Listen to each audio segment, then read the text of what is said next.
اعوذ باللہ من الشیطان الرجیم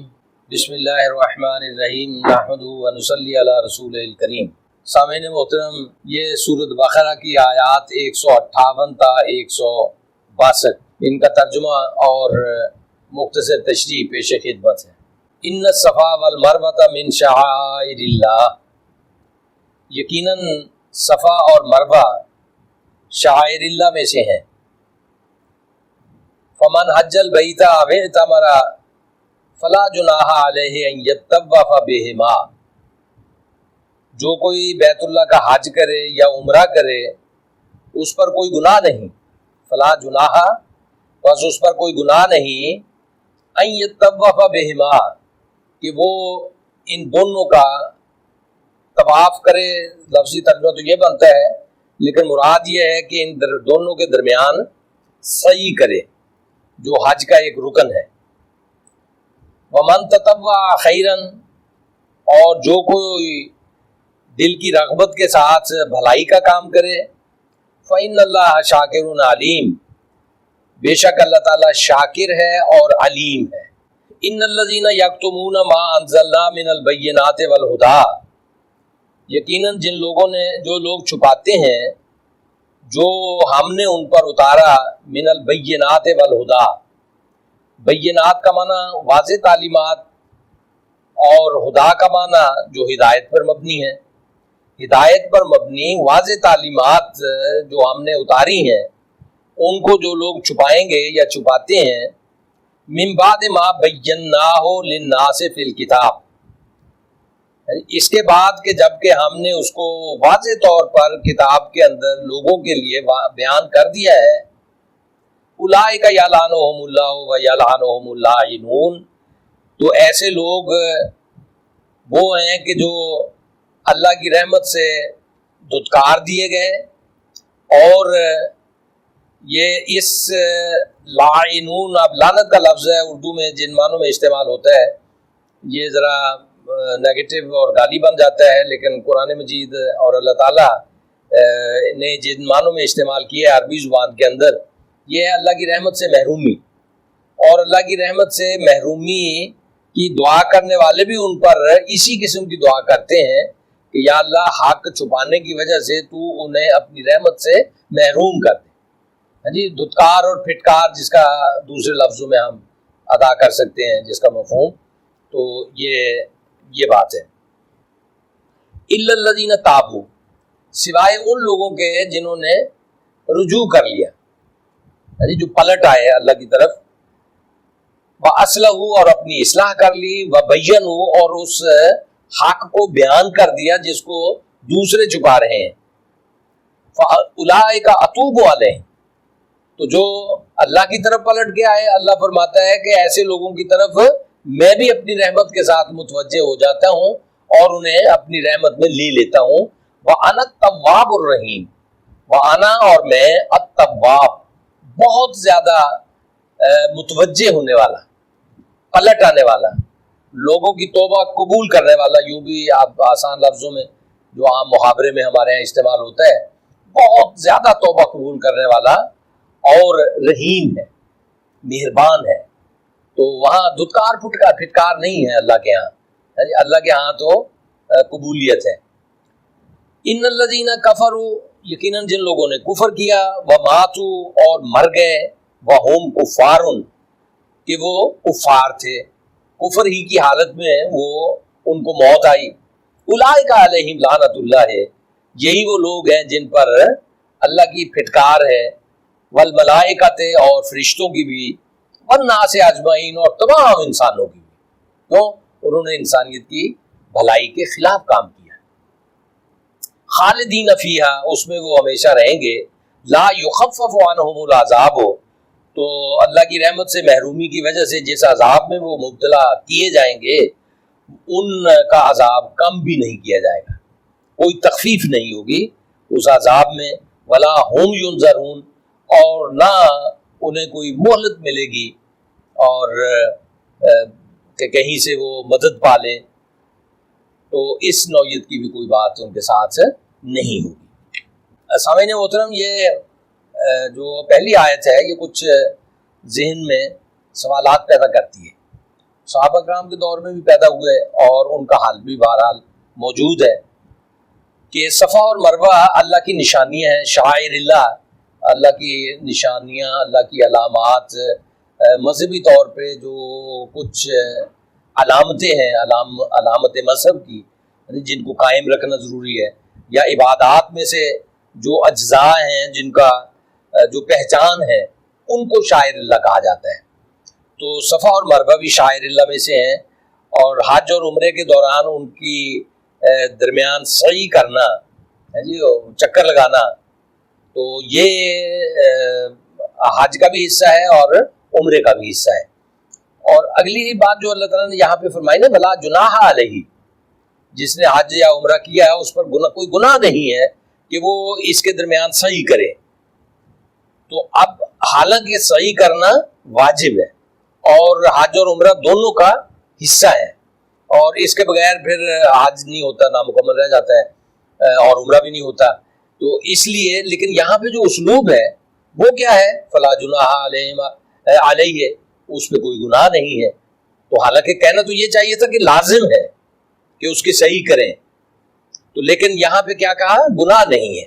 اس کے بارے میں سوال پیدا ہوا، بعد کے لوگوں کے ہاں بھی یقیناً پیدا ہوتا ہے، ہمارے ہاں بھی پیدا ہوتا ہے. تو اس کی وجہ یہ ہے کہ ہم نے تو مطلب آنکھ کھول لی تو صفا اور مروہ کا نام بھی سنا اور تقاریر میں بھی بیان سنے، اور یہ بھی ہمیں پتہ ہے کہ اس کی صحیح جو ہے اس کے درمیان دونوں پہاڑیوں کے درمیان، صفا اور مروہ میں بتا دوں کہ یہ دو پہاڑیاں ہیں اور درمیان میں تقریباً ان کے وہ ہے آب زمزم. تو وہاں پہ حضرت جو عام مشہور ہے کہ حضرت ہاجرہ نے حضرت اسماعیل کو وہاں پہ لٹایا اور ادھر ادھر چکر لگائے پانی کی تلاش میں. یعنی بیٹے کا بھی خیال تھا کہ وہ اکیلا پڑا ہوا تھا بالکل معصوم، اور ادھر پانی کی تلاش بھی تھی. تو ہماری روایت یہی ہے کہ اللہ تعالیٰ کو ان کا یہ فعل اتنا پسند آیا کہ بعد میں آنے والوں کے لیے اس کو صحیح بنا کر لازم کر دیا کہ جو حج کے لیے آئے یا عمرے کے لیے آئے وہ ان کے درمیان صحیح کریں. یہ تو ہو گیا حج اور عمرے کا طریقہ. لیکن اور ہم اس کو سنتے آ رہے ہیں، ہمیں پتہ ہے کہ یہ کرنا ہے، تو ہمارے لیے یہ کوئی اچنبھے کی بات نہیں ہے، یا کسی قسم کا بھی دل میں گمان نہیں گزر سکتا کہ ادھر جانا کہیں گناہ نہ ہو. لیکن عہد نبوی میں جو صورتحال ہو گئی تھی نا، وہ اہل ایمان کے لیے واقعی ان کے دل میں سوال پیدا کرنے کی لائق تھی، کیونکہ حج تو پہلے سے چلا آ رہا تھا. یہ مکے کے اندر بھی دور جاہلیت میں بھی حج ہوتا تھا، تو اللہ تعالیٰ نے حج کو برقرار رکھا، لیکن اس کی جو خامیاں تھیں اور جو غلط چیزیں ان کے اندر رائج کر لی تھیں اہل عرب نے، تو ان کا اس کو صاف کر دیا، اس کو ختم کر دیا. اب یہ حج ہو رہا تھا اور صحیح بھی ہو رہی تھی، لیکن عربوں نے اضافی چیز کیا کی تھی کہ صفا پر اساف بت کا ایک مجسمہ رکھ کے تو اس کو اپنا استھان بنا لیا تھا، اور اسی طرح سے مروہ پر نائلہ بت کا مجسمہ رکھ کے انہوں نے اپنا ایک استھان بنا لیا تھا. یعنی اب یہ صفا اور مروہ دو ایسی پہاڑیاں نہیں تھیں کہ جن کے درمیان حضرت ہاجرہ نے بھاگ دوڑ کی تھی پانی کی تلاش میں، بلکہ یہ وہ پہاڑیاں بن گئی تھی جن کے اوپر بت سجے ہوئے تھے، عیساف کا بت اور نائلہ کا بت. اچھا، جو مدینے والے ہیں ان کا بت یہ منات کے پیروکار تھے، تو ان کو بھی کوئی اچھا نہیں لگتا تھا کہ یہ ان بتوں کا وہ کرتے تو ہوں گے روٹین کے اندر، لیکن کھٹکتا ہوتا ہے نا کہ ایک دل میں کھٹک سی ہوتی ہے کہ یہ ادھر عیساف کا بت پڑا ہوا ہے، ادھر نائلہ کا بت پڑا ہوا ہے، ہم منات کو ماننے والے ہیں، تو کیا ہماری یہ جو صحیح ہے کہیں رائے گاہ تو نہیں جا رہی، تو کوئی اس کے اندر خامی اور کمزوری اور کمی تو نہیں آ رہی، ہمارے منات جو ہے وہ ناراض تو نہیں ہو جائے گا. تو ان کے ہاں یہ سوال تھا. تو اس سوال کا جواب دیا ہے اللہ تعالیٰ نے یہاں پہ کہ صفا اور مروہ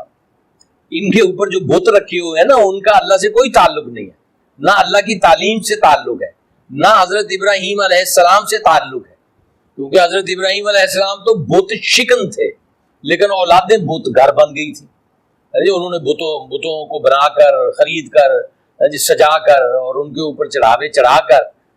تو یہ مراسم عبودیت ایجاد کر لی تھی. یہ ان کی خود اپنی ایجاد کردہ تھیں. حضرت ابراہیم علیہ السلام کا اس سے کوئی تعلق نہیں تھا.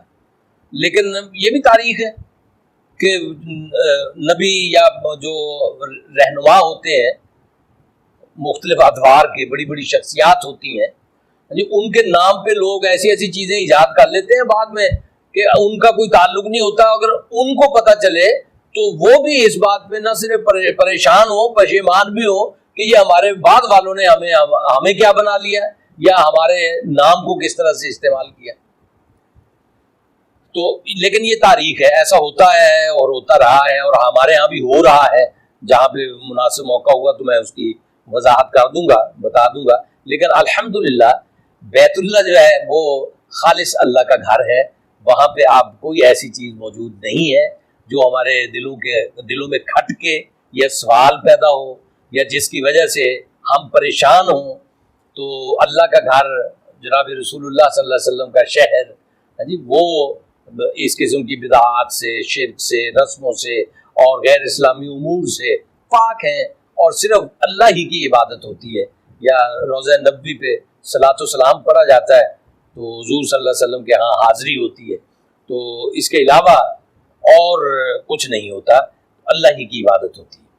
تو یہ تھا صفا اور مروہ شعائر اللہ میں سے ہیں، اور جو بیت اللہ کا حج اور عمرہ کریں تو انہیں ان کی سعی بھی کرنی ہے، ان کے درمیان سعی کرنی ہے. اور اگر کسی کے دل میں یہ خیال آتا ہے، یہ اس دور میں آتا تھا مسلمانوں کے دل میں کہ یہ بت رکھے ہوئے ہیں، ہم یہاں پہ صحیح کر رہے ہیں، تو ہماری وابستگی ان بتوں کے ساتھ تو نہیں ہو جائے گی. تو چنانچہ اللہ نے بات کلیئر کر دی کہ چونکہ تمہارا کنٹرول نہیں ہے، بیت اللہ پہ تمہارا کنٹرول نہیں ہے، اب تمہارے دشمنوں کا کنٹرول ہے، یہ مشرکین کا کنٹرول ہے، یہ بت پرستوں کا کنٹرول ہے. تو اس لیے جب تک ان کا کنٹرول ہے اس وقت تک تم اپنی نیت کے مطابق پھل پاؤ گے. لیکن ظاہراً اگر آپ اس کے درمیان صحیح کرتے ہیں تو آپ گویا ان بتوں کے ماننے والے قرار نہیں پائیں گے. تو آپ پہ کوئی حرج نہیں ہوگا، کوئی آپ کا گناہ نہیں ہوگا، کوئی آپ پہ گرفت اور پکڑ نہیں ہوگی. تو اس سے ایک اصول یہ بھی نکلتا ہے کہ جہاں انسان بے بس ہو،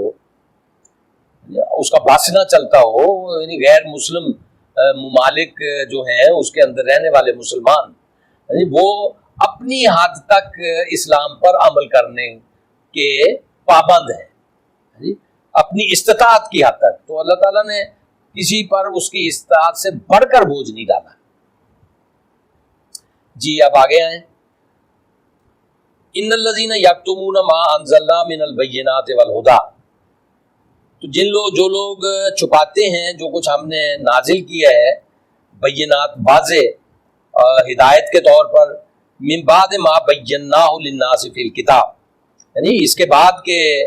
ہم نے اس کو کتاب میں لوگوں کے سامنے بیان بھی کر دیا ہے. بنیادی طور پر تو تصور توحید ہے، ایک اللہ کی عبادت، اور دوسرے نمبر پہ یہ بت جو ہے وہ تو چند صدیاں پہلے عرب کے اندر بتوں کی پرستش رائج ہوئی، ورنہ پہلے تو خانہ کعبہ جو ہے وہ اللہ کا گھر تھا. حضرت ابراہیم علیہ السلام اور حضرت اسماعیل علیہ السلام نے خالص اللہ کی عبادت کے لیے اس کو بنایا تھا. اور حضرت ابراہیم علیہ السلام اور ان کے بیٹے حضرت اسماعیل علیہ السلام کی جو تعلیم ہے وہ بت شکنی پر مبنی ہے. انہوں نے بہت بڑی قربانی دی، نمرود کو چیلنج کیا، اپنا فیوچر، بہترین فیوچر جو دنیا کے اعتبار سے ہو سکتا تھا، اس کو ٹھوکر ماری اور مقابلہ کیا. اور پھر جہاں جہاں بس چلا وہاں مراکز قائم کیے توحید کے، ایک اللہ کی پرستش اور ایک اللہ کی محکومیت کے نظام کے. تو یہ بات ان کو بھی پتہ تھی اور قرآن مجید نے آ کے اور واضح کر دی، لیکن انہوں نے اس کو چھپایا. وہ چونکہ ان کے مقام اور مفاد، یہ دو چیزیں ہیں جو آڑ بنتی ہیں، مقام اور مفاد. یہ صاحبزادگان کے لیے صاحبزادگی رکاوٹ بن جاتی ہے، اور مال، آتا ہوا مال جو ہے اس کے بند ہو جانے کا خوف اور خدشہ، یہ مالداروں کے لیے آڑ بن جاتا ہے. اللہ کے حکم کے سامنے، اللہ کی تعلیم کے سامنے سارے جھکانے کے لیے. تو یہ یہاں پہ یہ بات یہی آئی ہے کہ جن لوگوں نے چھپایا اور اپنا وہ دین جاری رکھا، رائج رکھا، جی داؤ لگا ہوا ہے جناب، پیدائشی صاحبزادے ہیں، عظمت مل گئی ہے خاندان میں پیدا ہونے کی وجہ سے، اور مال بھی آ رہا ہے، اور کیا چاہیے جی، یہ زندگی ان کی جنت اور عوام کی جہنم۔ تو لیکن اللہ تعالیٰ فرماتا ہے کہ بھئی یہ مفاد اور مقام کی زندگی کوئی زندگی نہیں ہے، جینا ہے تو اللہ کی مخلوق کے لیے جیو، اللہ کی مخلوق کے لیے جو سب سے زیادہ نفع رساں ہے وہ اللہ کے نزدیک سب سے اونچے درجے پر فائز ہے۔ نفع رسانی یہ اس امت کا بھی کام ہے اور انسان کا بھی یہی کام ہونا چاہیے۔ ذاتی مفاد کے لیے نہ جیے، مفاد پرستی یہ انسان کو تباہ کر دیتی ہے، قوموں کو تباہ کر دیتی ہے۔ اگر اس کی لیڈرشپ مفاد پرست ہو تو قوم کا بیڑا غرق، ستیہ ناس، پستی میں گری ہوئی اور دوسری قوموں کے مقابلے میں پیچھے، اور اس کا کوئی مقام نہیں ہوتا، کوئی عزت نہیں ہوتی دنیا کے اندر اگر اس کی لیڈرشپ مفاد پرست ہو۔ لیکن اگر اس کی لیڈرشپ مفاد کو ایک طرف رکھے اور قوم کے مفاد کو سامنے رکھے اور اس کے لیے تگ و دو کرے اور اپنی قوم کو اٹھانے، طاقتور بنانے، ترقی کی راہ پہ لگانے کے لیے جدوجہد کرے تو پھر وہ قوم جلدی ہی دوسری قوموں کے مقابلے میں آ کھڑی ہوتی ہے، ہاں جی، باعزت معزز قوموں کی صف میں شامل ہو جاتی ہے۔ تو جس کی لیڈرشپ میں قوم کو ابھارنے اور اوپر اٹھانے اور اللہ کی رضا حاصل کرنے، یہ کام سارے کا سارا اللہ کے لیے ہوتا ہے۔ جب آپ اللہ کے راستے پہ چلتے ہیں تو پھر آپ اجتماعی طور پر لوگوں کو فائدے پہنچانے کے راستے پر چل پڑتے ہیں خود بخود۔ اللہ کی تعلیم یہی ہے، مفاد پرستی ترک کرو اور اپنی قوم کے لیے خدمات انجام دو، انسانیت کی بھلائی کے کام کرو اور ساری انسانیت کو فائدے پہنچانے کے لیے اپنی توانائیوں اور صلاحیتوں کو وقف کر دو۔ یہ اللہ تعالیٰ کی تعلیم ہے۔ اچھا جی، یہاں ایک اور بات بطور خاص کہ یہ جن لوگوں نے ہدایت خدابندی کو چھپایا باوجود اس کے کہ اللہ نے اس کو واضح کر دیا، تو ان کے لیے بڑی وعید ہے۔ اولئکا وہ لوگ ہیں یلعنہم، اللہ تعالیٰ دھتکار اور پھٹکار ڈال دے گا ان پر، اور جو دھتکار اور پھٹکار ڈالنے والے یا اس کی دعائیں کرنے والے ہیں ان کی طرف سے بھی ان کے لیے یہی کچھ ہوگا۔ آگے پھر جو ہے نا استثناء دیا ہے ایسے لوگوں میں سے، وہ لوگ الگ ہو جائیں گے۔ کون الگ ہوں گے؟ الا الذین تابوا، یقیناً جن لوگوں نے توبہ کر لی، میں عام لفظ استعمال کرتا ہوں جو رائج ہے ہمارے یہاں، جن لوگوں نے توبہ کر لی۔ اب ہمارے ہاں عام طور پہ جو رائج چیز ہے وہ تو یہ ہے کہ جی استغفار، کلمہ استغفار، ایک استغفار کی تسبیح کر لیا، استغفر اللہ کہہ لیا، تو یہ مطلب یہ بھی ظاہر کلمات کی ادائیگی ہے، ایک عمل تو ہے، لیکن جو چیز مطلوب ہے نا، جو یہاں پہ لفظ استعمال کیا ہے تابا یتوب تو تابو، جنہوں نے لفظی ترجمہ ہم جو اردو میں کرتے ہیں وہ تو توبہ ہے، لیکن اس کا مطلب ہے رجوع کرنا، پلٹ آنا۔ جو لوگ پلٹ آئے، جنہوں نے رجوع کر لیا، کیا مطلب؟ جنہوں نے حق کا اظہار کر دیا، حق کو چھپایا، پہلے تو چھپاتے تھے نا، اب اللہ کا حکم آنے کے بعد حق کا اظہار کر دیا، یعنی چھپا کے نہیں رکھا، تو گویا یہ ایک عمل ہے۔ پہلا ایک عمل تھا، اس طرف جا رہے تھے، اب یہ دوسرا عمل ہے، اس سے پلٹ آئے ہیں، اس عمل کو ترک کر دیا ہے، یہ عمل اختیار کر لیا ہے کہ اس بات کو علل اعلان کا، حق کا اظہار کیا، لوگوں کے سامنے کھول کے بیان کیا کہ یہ کتاب حق ہے، اس کے اندر بیان ہونے والی تعلیم حق ہے، اس پر چلنا حق ہے، اس کا نتیجہ حق ہے اور اس کو اختیار کرنا حق ہے۔ یہ حق اختیار کر لیا تو جن لوگوں نے یہ دیکھیں نا، یہ بندے اور اللہ کے درمیان کا معاملہ ہے، بندے اور اللہ کے درمیان معاملہ ہے کہ اللہ کی طرف سے وہ دوسرے راستے پر تھے اور پھر اللہ ہی کی طرف انہوں نے رجوع کر لیا، تو وہ اللہ کو تواب اور رحیم پائیں گے،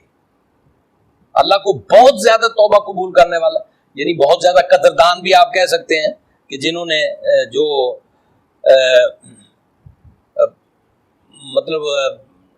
جو پلٹ آئے ان کے لیے قدر افزائی کی، ان کی حوصلہ افزائی کی، جی ان کا استقبال کیا اور ان کے پرانے گناہ کو ان کے نامہ اعمال سے محو کر دیا۔ یہاں اللہ تعالیٰ کے ہاں تو یہ بھی ہے کہ نہ صرف پرانے گناہ محو ہو جاتے ہیں بلکہ یبدل اللہ سیئاتہم حسنات،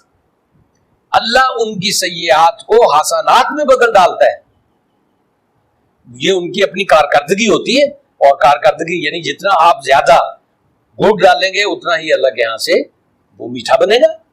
اور اللہ کے طرف آپ رجوع کریں گے تو اللہ تعالیٰ اتنا ہی آپ کو اسی جوش و خروش سے یعنی آپ کی قدر افزائی کرے گا۔ تو چنانچہ اللہ کے ساتھ اگر اللہ کی مطلب کوئی نافرمانی ہوئی ہے تو فوراً پلٹ آئیں اللہ کی طرف، اور اللہ کو آپ تواب اور رحیم پائیں گے۔ ان الذین کفروا وماتوا وهم کفار، یقیناً جن لوگوں نے کفر کیا اور کفر کی حالت میں ان کو موت آ گئی، یہ وہ لوگ ہیں کہ جن پر اللہ کی لعنت ہے، فرشتوں کی لعنت ہے اور سارے انسانوں کی لعنت ہے۔ اب یعنی دھتکارے اور پٹکارے ہوئے لوگ ہیں، تو ان پر کوئی اللہ تعالیٰ نظر کرم نہیں فرمائے گا، ان کے طرف یعنی حسن نظر سے نہیں دیکھے گا، اور اسی میں وہ ہمیشہ پڑے رہیں گے، اور ان کے عذاب میں بھی کوئی کمی نہیں ہوگی۔ تو اب اگر چند روزہ زندگی کی منافعوں کی خاطر اللہ تعالیٰ کی تعلیم کا انکار کر دیا اور ہمیشہ ہمیشہ کی ذلت، ناکامی اور سزا کا اپنے آپ کو مستحق بنا لیا، تو حضرات یہ کون سی عقل مندی کی بات ہے؟ یہ کوئی دانش مندی نہیں ہے، یہ تو جلد بازی ہے، جسے آپ کہتے ہیں نا جی فوری نظر آنے والی چیز پہ گر پڑے جی، اور اس کو تھام لیا اور اسی کے لیے زندگی لگا دی۔ زندگی لگا دی نہیں ہے بلکہ زندگی برباد کر دی، کیونکہ جس لیے آپ کو زندگی دی گئی تھی وہ تو تھی کہ آپ آخرت کی زندگی کے لیے بہت کچھ اکٹھا کر لیں، زیادہ راہ جمع کر لیں اور وہاں کی نعمتوں کو سمیٹ لیں اور انہیں اپنا حصہ بنا لیں۔ اس زندگی کی جدوجہد کے بعد وہ زندگی آپ نے مفاد پرستی میں گوا دی تو کچھ حاصل نہیں ہوا۔ اس لیے پیش نظر رکھیں اللہ کی رضا کو، اس دنیا میں زندگی گزاریں رب چاہیے، تو پھر اس کا نتیجہ ہوگا اللہ وہ زندگی عطا فرمائے گا جو ہوگی آپ کے من چاہیے۔ وآخر دعوانا ان الحمدللہ رب العالمین۔